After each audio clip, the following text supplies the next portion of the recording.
नमस्कार।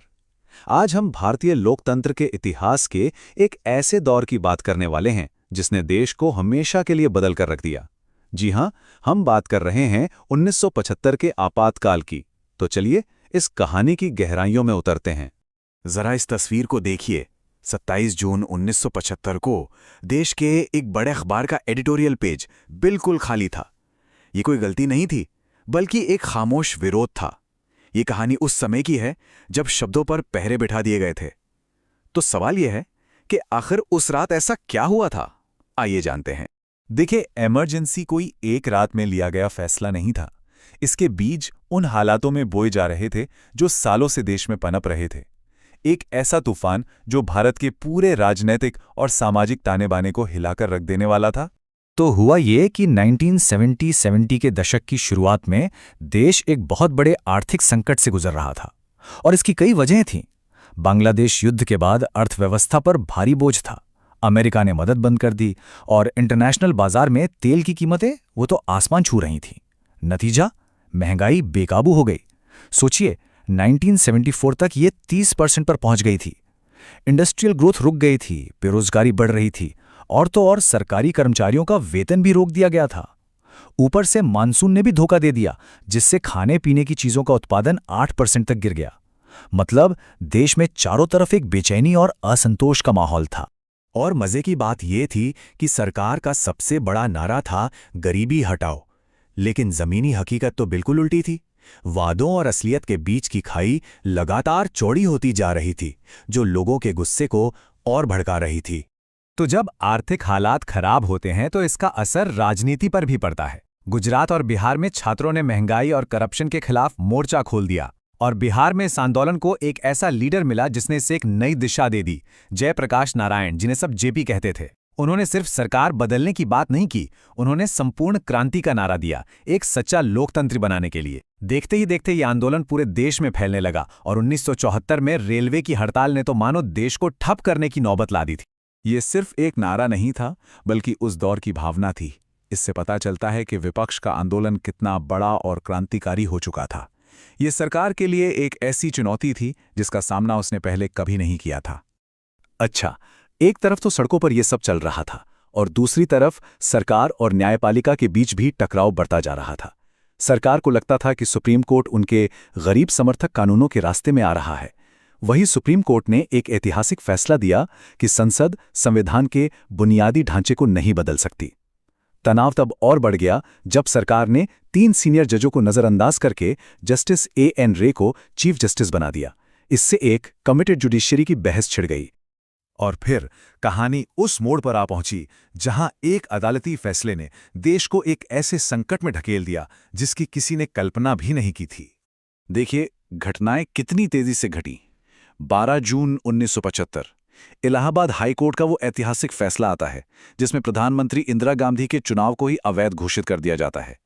24 जून को supreme court से भी उन्हें पूरी राहत नहीं मिलती और फिर 25 जून को जेपी के नेतृत्व में विपक्ष ने दिल्ली के रामलीला मैदान में एक जबरदस्त रैली की और सीधे सीधे उनके इस्तीफे की मांग कर डाली। और उसी रैली में जेपी ने राष्ट्रव्यापी सत्याग्रह का ऐलान कर दिया। इतना ही नहीं, उन्होंने सेना और पुलिस से भी अपील की कि वो सरकार के अनैतिक और अवैध आदेशों को न माने। अब ये सरकार के लिए सत्ता को एक सीधी चुनौती थी। हालात बेहद तनावपूर्ण हो गए थे। एक तरफ विपक्ष अदालत के स्टे के सहारे टिका था, तो दूसरी तरफ प्रधानमंत्री के समर्थन की एक बड़ी लहर थी। राजनीतिक टकराव अपने चरम पर पहुंच चुका था।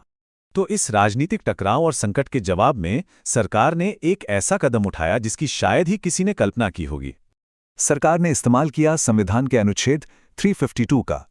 यह अनुच्छेद सरकार को आंतरिक गड़बड़ी की आशंका होने पर देश में आपातकाल यानी इमरजेंसी लगाने की असाधारण शक्तियां देता है। और फिर आई वो रात, 25 जून 1975 की रात। प्रधानमंत्री ने राष्ट्रपति से इमरजेंसी लागू करने की सिफारिश की और तुरंत इसकी घोषणा कर दी गई। आधी रात के बाद बड़े अखबारों के दफ्तरों की बिजली तक काट दी गई। अगली सुबह देश एक नई बदली हुई हकीकत के साथ जागा। तो इमरजेंसी का मतलब क्या था?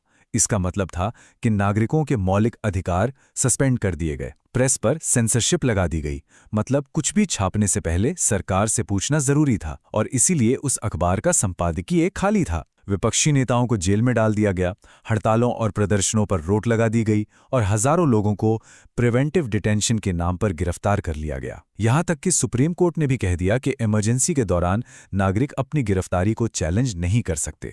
ये उस दौर की कहानी थी। असहमति की हर आवाज को खामोश कर दिया गया था। ऐसा लग रहा था मानो लोकतंत्र की आवाज पर ही ताला लग गया हो। लेकिन लोकतंत्र की कहानी इतनी आसानी से खत्म नहीं होती। लगभग 18 महीनों की खामोशी के बाद कहानी ने एक बिल्कुल अप्रत्याशित मोड़ लिया। जनवरी 1977 में सरकार ने अचानक चुनाव कराने का फैसला किया। जेल में बंद सभी नेताओं को रिहा कर दिया गया। विपक्ष ने इस मौके का फायदा उठाया और एकजुट होकर जनता पार्टी के नाम से एक नया दल बनाया। चुनाव के नतीजे चौंकाने वाले थे। ये चुनाव एक तरह से इमरजेंसी पर जनमत संग्रह यानी रेफरेंडम बन गया था। जनता पार्टी और उसके साथियों को 542 में से 330 सीटें मिली, जबकि कांग्रेस पार्टी सिर्फ 154 सीटों पर सिमट गई। नतीजा एकदम साफ था। आजादी के बाद ये पहली बार था कि कांग्रेस पार्टी चुनाव हारी थी। ये इमरजेंसी के खिलाफ एक जबरदस्त जनादेश था। जनता ने लोकतंत्र का गला घोटने वालों को एक कड़ा सबक सिखाया था। आपातकाल का वो दौर तो खत्म हो गया, लेकिन ये भारतीय लोकतंत्र के लिए कुछ बहुत गहरे और हमेशा याद रखे जाने वाले सबक छोड़ गया। तो इस पूरे संकट से क्या सबक मिले? पहला, यह साबित हो गया कि भारत से लोकतंत्र की जड़ों को उखाड़ना बहुत बहुत मुश्किल है। दूसरा, संविधान में जरूरी सुधार किए गए। अब आंतरिक गड़बड़ी की जगह सिर्फ सशस्त्र विद्रोह की स्थिति में ही इमरजेंसी लगाई जा सकती है, वो भी कैबिनेट की लिखित सलाह के बाद। और तीसरा, शायद सबसे जरूरी सबक ये था कि इस दौर ने नागरिकों को अपने अधिकारों के प्रति ज्यादा सचेत बनाया और न्यायपालिका भी नागरिक अधिकारों की रक्षा के लिए पहले से कहीं ज्यादा एक्टिव हो। तो अंत में ये एक सवाल हमारे लिए छोड़ जाता है, आपातकाल का अनुभव हमें सत्ता और स्वतंत्रता के बीच के उस नाजुक संतुलन के बारे में क्या सिखाता है? ये एक ऐसा सवाल है जो आज भी उतना ही प्रासंगिक है।